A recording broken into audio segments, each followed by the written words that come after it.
Welcome to the Broadman Word. It is Thursday, and we are continuing on our journey through the covenants of the Bible. A couple days ago, we talked about the Adamic covenant, or the covenant between God and Adam. Today, we will talk about the covenant between God and Noah, or what is called the Noahic covenant. This covenant takes place right after the flood is over. Noah and his family and the animals have gotten off the ark, and it's pretty much right after that this covenant takes place. Noah builds an altar, offers a sacrifice to the Lord, and then the Lord establishes the covenant with Noah. So this takes place first in chapter 8, the last part of chapter 8, but is really the last part of chapter 8 and all of chapter 9 is pretty much God's covenant with Noah. And I think a little bit of some genealogy stuff is in there as well, which is awesome. But most of chapter 9 is going to be God's covenant with Noah. So we'll start with chapter 8. So Noah gets off the ark, he offers the sacrifice, and we get to chapter 8, verse 21, which is where the Lord puts into this, starts to establish this covenant. So, chapter 8, verse 21 of Genesis. And when the Lord smelled the pleasing aroma, the Lord said in his heart, I will never again curse the ground because of man, for the intention of man's heart is evil from his youth. Neither will I ever again strike down every living creature as I have done. Verse 22, while the earth remains, seed time and harvest, cold and heat, summer and winter, day and night shall not cease. So, and obviously chapter 9, there's a lot more to say about this covenant, but let's just take these couple of verses here. So in verses 21 and 22 of chapter 8 of Genesis, we see that the Lord is basically saying, hey, the flood that I just did, I will never do that again. Not because it was wrong, right? It's not saying that. But because the Lord has just said, look, I see that the intention of man's heart is evil. This is where we get into the theological term total depravity.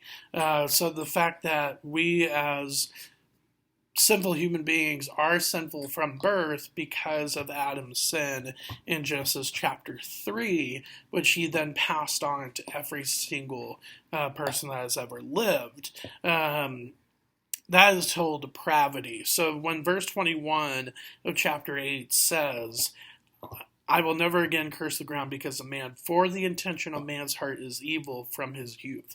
So the Lord is basically saying, look, I could keep doing these floods and these massive kind of wipeout moments. I could do that, and I have every justification to do that because man's heart is evil, or they have total depravity. But I will not do that because I am gracious and righteous. So I just wanted to make that point clear from the first couple of verses that this covenant, God is not putting this covenant into place to apologize or to say that he was wrong to cause a flood. He is trying to show us that he will not do that again because he is gracious and merciful. But yet, later on, he will give up something even more precious to remove sin and death from the equation, and that is Jesus, right?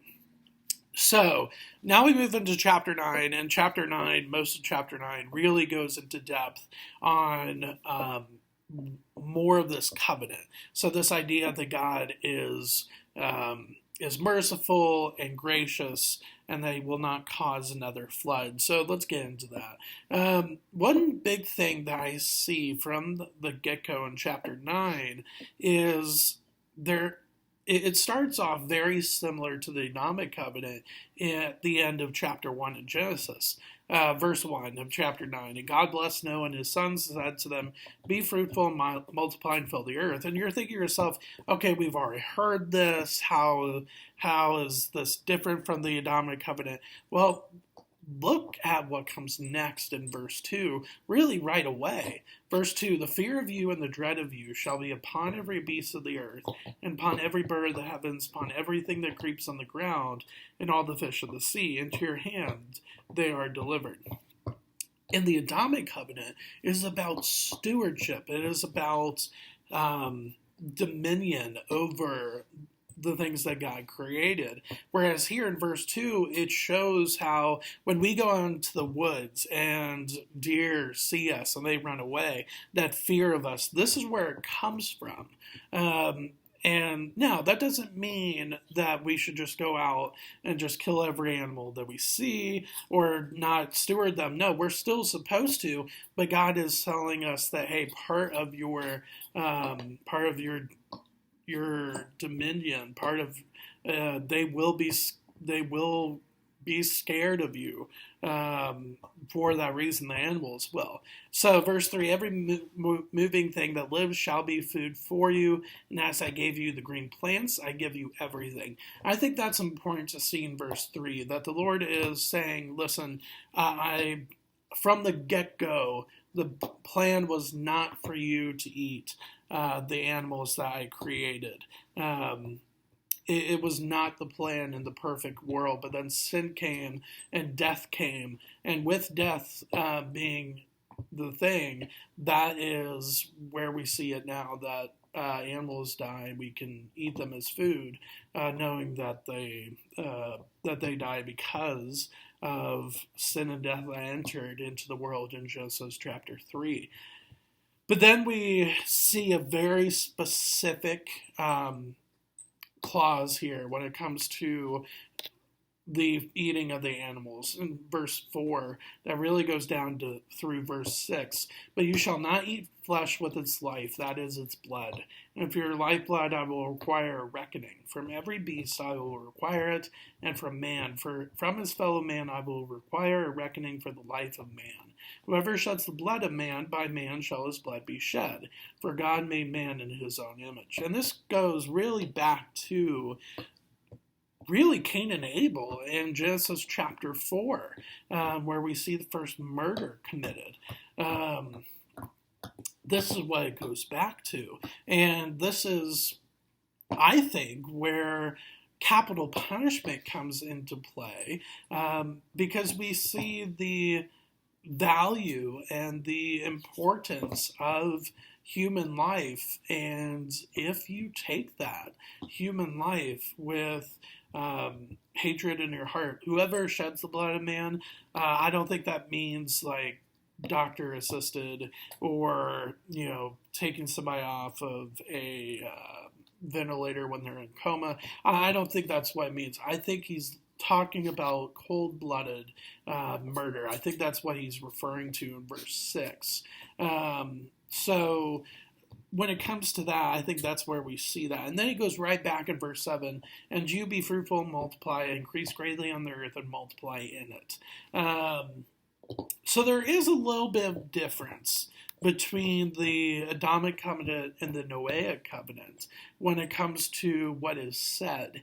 There is a little bit of difference when it comes to the difference of stewardship of the animals, to being allowed to have them as nutrition for us as humans, and then the clause about murder, that we are not to murder each other because of the lifeblood that we have, the importance of human life, and the fact that we are made in the image of God as well. But I think the biggest difference between the Adamic covenant and the Noahic covenant is the rainbow, right?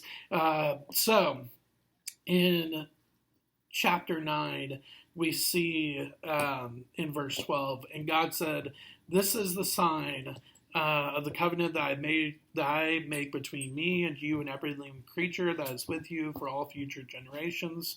I have set my bow in the cloud, and it shall be a sign, the covenant between me and the earth. So it's talking about the end of chapter 8, that he will not cause another flood to come. And we see that in verse 11 as well, that never again shall all flesh be cut off by the waters of the flood. Never again shall there be a flood to destroy the earth in chapter 9. But the big difference between the Adamic covenant and the Noahic covenant is the rainbow. It's the sign that is in the heavens that the Lord will look on, even when we mess up. And we should deserve condemnation. The Lord will look at that rainbow and will say, never again will I flood the whole entire earth at one time. So that is really kind of the big distinction between the Noahic covenant and the Adamic covenant. We could go on, but for the sake of time, we'll leave it there. Next week, we will start with the Abrahamic covenant, so the life of Abraham, and then we'll go from there. So I will see you next week personally. However, I will see you with the Broadman Word tomorrow. Thanks.